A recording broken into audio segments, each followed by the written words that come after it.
entrepreneur has ideologies that drive them. On the show today, we will be sitting with an agripreneur who has insightful thoughts and vision that drives him, with a very strong message for budding entrepreneurs. My name is Joy Acien, and this is the Entrepreneur's Hub.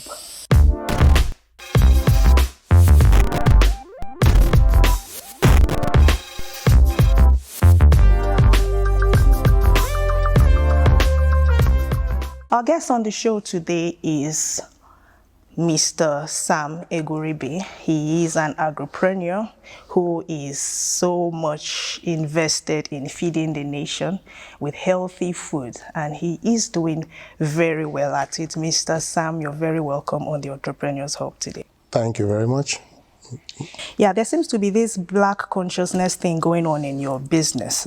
There's this slogan that I have come to find very popular with you. You say we are Africans and we have a continent to build. Can you tell us more about this and what it means, really? Okay, thank you for having me, and to viewers out there, it's my pleasure to be here. We are African, and also we've got a continent to build. The whole idea behind that is simple. I think an average American has the American dream. Yeah. But Africans, we rarely have something that we can hold on to. So that's why you see a lot of youths do not really have a dream they can hold on to. And I thought to myself, and I said, every other continent, every other big nations we are admiring today were built by individuals. They were built by entrepreneurs. Yeah. If there's a popular one, the men that built America. So I felt that it's come a time where we cannot just be acting as guests in our own country. Yeah. So someone needs to take responsibility, and we've seen it. It's not the job of the politicians to build the economy. It is that of the entrepreneurs. And so I had to come up with something where other entrepreneurs can rally around. And that's where we've got a continent to build. It is our responsibility, and we have to step up. It is a tough job, believe me, but someone has to do it. Yeah, okay. A lot of startups face this problem of funding. As you always say, funding is to business what oxygen is to humans, or something like that. Exactly. How can one go about getting funding? Because I know funding is a very, very serious problem for startups. Today on social media, before I logged out of social media, a friend was asking for platforms where she can get funds. Okay, interesting. Yeah, it's one of the major challenges. You see, I have a very unpopular orientation towards entrepreneurship, because many people, entrepreneurship is not the same thing as creating job for yourself. That's how I say it. For you to be an entrepreneur, that means you are basically someone that mobilizes all resources, including funds. And so funding, it's a major thing to business. In fact, it is the lifeblood of business. Like you rightly put, it is the oxygen. And it's not something that ends. You don't raise funds to start and it ends. There are different phases. Like the popular musician will say, Dangote still they find money. Because you constantly need to inject funding into the business. There are different forms.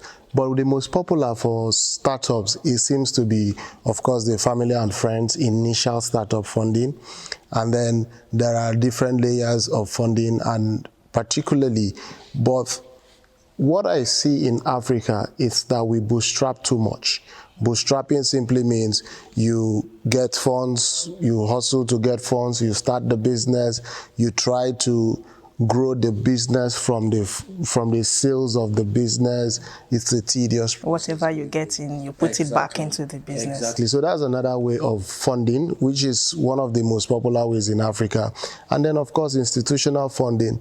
You see, I tell a lot of young people, it is difficult to access funds in Africa. That's the stark reality, including banks. I always fondly say, especially if you're a startup, you would find that even seasoned bankers really don't understand the concept of startup because they work more with very organized businesses with history.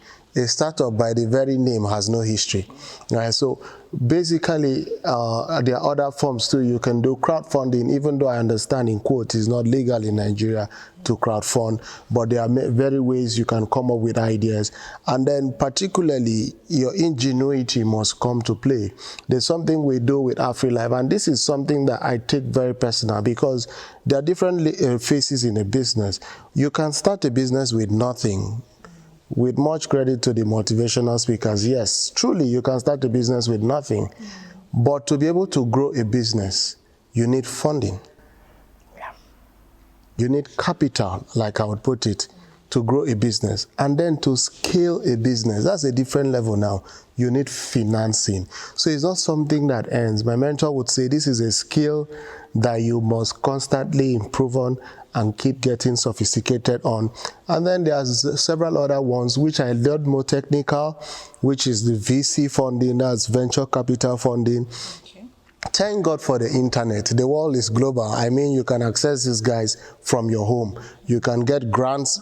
I am not a big fan of grants. That's personal. It's not that I'm against grants, but I'm not a big fan of grants because I see that when people start getting grants, they become grantpreneurs. That is, they get very skilled at writing to get grants and actually forgetting the real business. It's something that really happens. You just mentioned, sorry to cut you short, you just mentioned venture capitalism. Yes.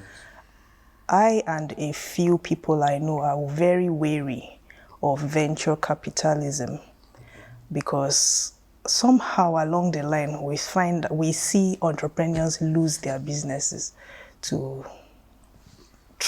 this medium. Through this medium. Yeah. It's true. It's a stark reality. Actually, I think that one of the things that will help Africa a lot is to get off my business ideology. I would like to draw it. I'd like to draw a comparison with how we say in Africa, it takes a whole village to raise a child. It takes a whole community to raise a business, for real. And so it gets to a point where you may, if you're very good and sophisticated, yes, you can continue to run the business and hold control. But we must learn how to make it a bigger pie so that a lot of people, my facts are not correct, but I know that Facebook, Mark Zuckerberg owns less than 15% of the entire Facebook. Jack Ma has less than 10% of the Alibaba group. Even Bill Gates has less than 5% of Microsoft. This is how it is everywhere. Maybe we are the ones who don't really understand how venture capitalism works. And so, but there are wolves also. There are wolves that if you're not seasoned in your game, of course they'll kick you out. They are wolves. So you must learn to swim with the sharks but not be eaten. So the concept of allowing these guys come in, it shows one thing. It shows that your books are in order. It shows that you have a viable business. And then when you think of it, someone is investing money. That's a lot of risk. So they will not just put in their money and just have you get away with it. But then again, there is a balance. There is a place where you as an entrepreneur, you need to up your game. You need to get very skilled. That's one of the issues I see with entrepreneurs in Africa, in Nigeria. I have a group that we have entrepreneurs from across Africa.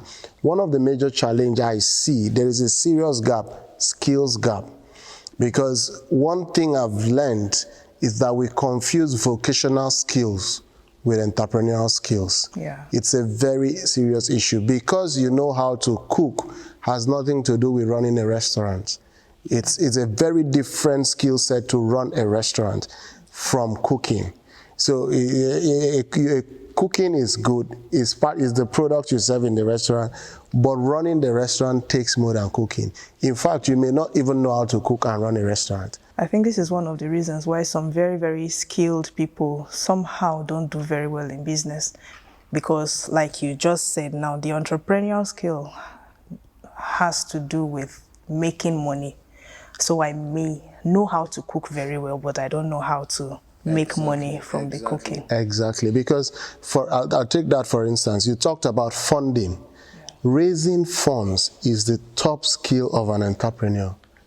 So you may know how to cook, but can you raise the finance to make it a chain? Can you even set up system and processes that turns your little restaurant into a chain, into a franchise? This is entirely different from your ability to cook. You can cook, but can you put it in a program where I can come in and also cook like you? Can it be learned? It can be learned. That is why it's a skill. Anything that is a skill can be learned. So if it's a skill, that of course it can be learned. And so it's just the consciousness for us to be able to separate between vocation and entrepreneurship. And then when you start knowing the entrepreneurial skills, like you mentioned, funding, of course, recruiting, team building, process development, system setups, these are the things that really entrepreneurs really do. And then by the time they set up that, and then the system runs, even getting the HR is part of the entrepreneur's job, getting all those things done, the process. Like one of my mentors will say, we call it working on the job, not in the job. Wow, that was so much value there. If you're just joining us, this is the Entrepreneurs Hub. We'll be taking a quick break right now. Don't go anywhere.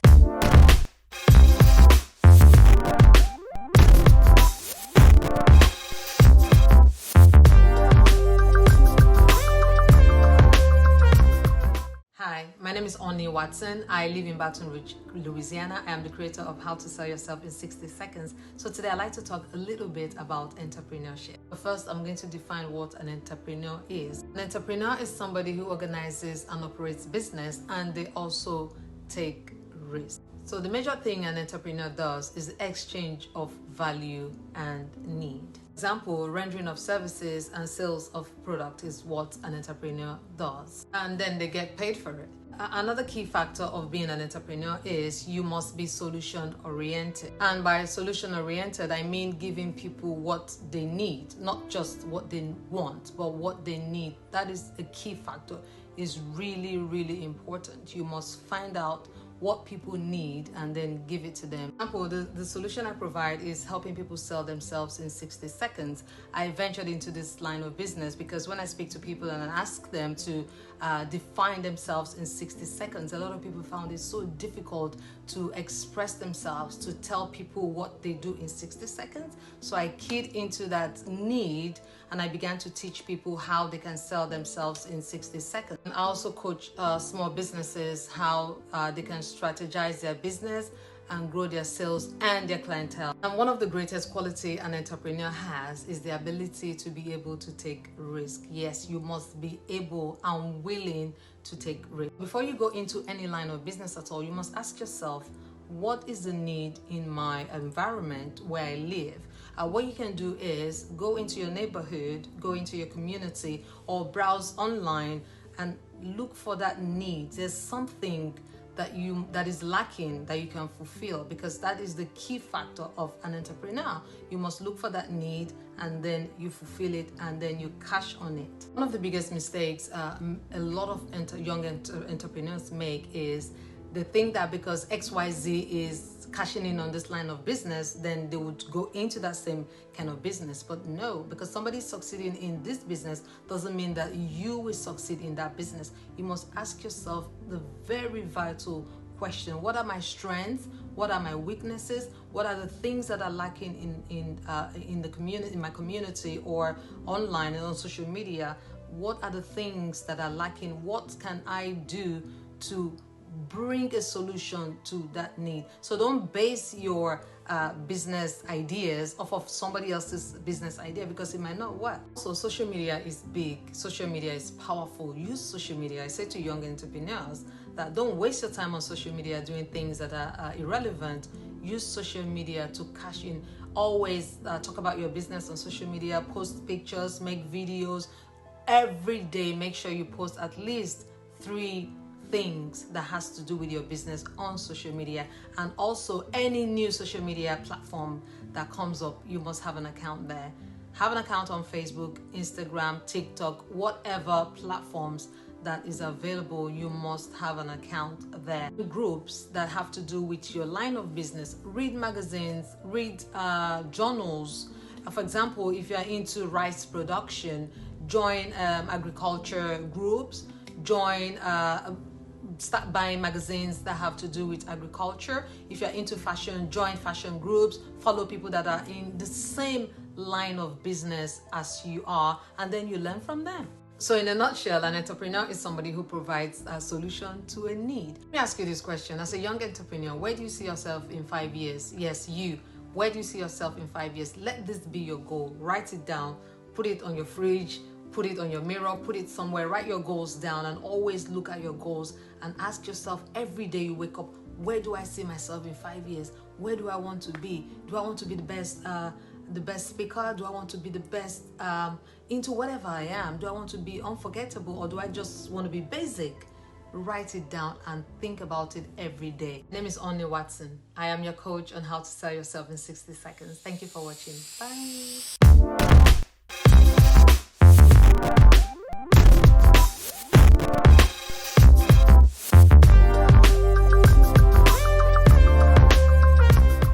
Welcome back. We've been having a very lively conversation here with Mr. Sam Egwurube. I would like to ask you, looking at how far you've come, there's no doubt how far you are going. What advice do you have for startups? Okay, interesting. You see, like, I think I've mentioned one, which I hold very dear. It is to skill up. Believe me, we are too far behind in this part of the world. And right now, as it is, we compete globally. So you cannot just say you're doing your business in your own little corner. And of course, if you have ambition, that means you're competing globally. So you need to be able to skill up. And there are tools, there are online programs, there are courses you can take. Most of them are even free. You can learn them. And that's the most important advice, skill up. Because if you're well skilled, of course, you can now attract the team that you can work with to now build up this. And believe me, building a business in Nigeria is extremely difficult. Building a business anywhere in Africa, not just Nigeria, is extremely difficult. We're already on the disadvantage. So I do not think that you should also make your skill level another disadvantage. But like my mentor would say, we fight in the conditions. We don't fight the conditions. Yes, it is tough, but someone has to do it. And if you've decided to become an entrepreneur, congratulations and welcome. But know that there is a lot of work to be done, and you just need to get better patiently, take it one step at a time, set realistic goals, one step at a time. Milestones, celebrate every milestone. It's a lonely path. So at every point, every milestone that you tick, no matter how small, celebrate it. But please learn to work with people. That's one of the deficiencies of our businesses. And learn to set up the business properly. In fact, let me just give you a tip. There are a lot of things that you can outsource, like the accounting. One of the major challenges small businesses cannot access finance is their books are not in order. And believe me, there are accounting firms that have this little, you pay little for retainerships, and it's so affordable. And if you cannot even afford the affordable, you can learn it. There are tools out there, there are softwares, there are apps that you can use to do your accounting. You just enter the information, it will just compute the whole P&L for you and other accounting books that you require. And also, learn how to work with people, including your staff, including the customers and all. Because one thing I must say, it's very funny, but you see some entrepreneurs behaving like gods to their own employees. Employees are part of your team. They are not your slaves. They are not people you can just talk down on. Like Richard Branson would say, if you take care of your team, they will take care of your customers. And if your customers are well taken care of, your customers will take care of you. I think that's a good one. One last one now before we go. What has the journey been like for you so far from the moment you started to now? Has it been all smooth sailing, or there have been bumps along the way? Oh, I wish I could say it was all smooth sailing, but no one can tell you that, not even in developed climes. Like I said, it's a very lonely part. There are a lot of things that sometimes you could even wish to give up, sometimes you wish to quit, because it's very challenging in this part of the world. I mean, things that in developed climes you don't even remember, little things like logistics. I mean, you literally have to do everything yourself here. Little things like getting some basic inputs, it's a very tedious process here. And of course, financing, there's no way around that. Financing, accessing finance is very key. And then, of course, some government agencies are not helping any better. Particularly, I had to come up with something that helps me cope with them. I just told my partner once, I said, these guys have 35 years to be there, so don't think they will hurry. So that makes me kind of calm down a bit. And so, but like I said, it's a tough job, but we have to do it somehow. And it's not been easy. Believe me, it's been backbreaking. If it's not something I was 100% convinced I want to do, maybe I would have thrown in the towel a long time ago. What do you think governments can do to encourage or for ease of business? Well, I think that interestingly, and this may really be not the same thought for many people, I think that the government is doing a lot already. Believe me, especially the current Buhari-led government. It's not a popular saying. You see, we get emotional about these things, but for those of us that actually go out there, we know that they are working and we see it. How do I mean? I'm in the food sector, so of course I work with NAFTAC.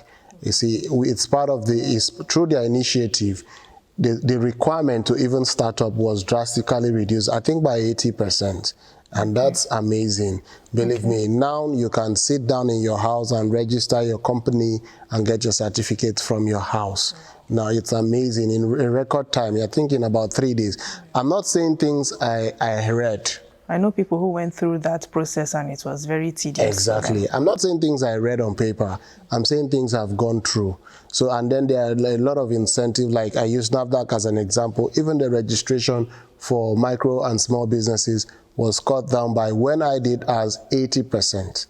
That's amazing. So I think they are doing a lot. And then even things like your, your trademarks and all, you can get those things done online. It's a lot easier than it is. Now, I'm not saying we are there yet, but it's a lot easier than it was. And then, of course, there are a lot more things they can do. And, of course, the principal thing, infrastructure. Infrastructure, really, because government's place is infrastructure and policy. And if it's policy, Africans, we are excellent at bringing policies, but it's the implementation that's always been the challenge. And one step at a time, I think that the government can do a lot, especially in the area of infrastructure and also policy, implementation of policy. That's the part I think. Thank you so much for honoring us with your presence. We really appreciate it. Thank you so much for having me. Wow, that was a powerful one there. I hope you found value. These are the kinds of people that we are interested in. These are the kinds of people that we shine the light on here at the Entrepreneurs Hub.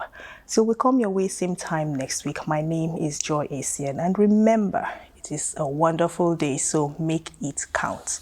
Bye-bye.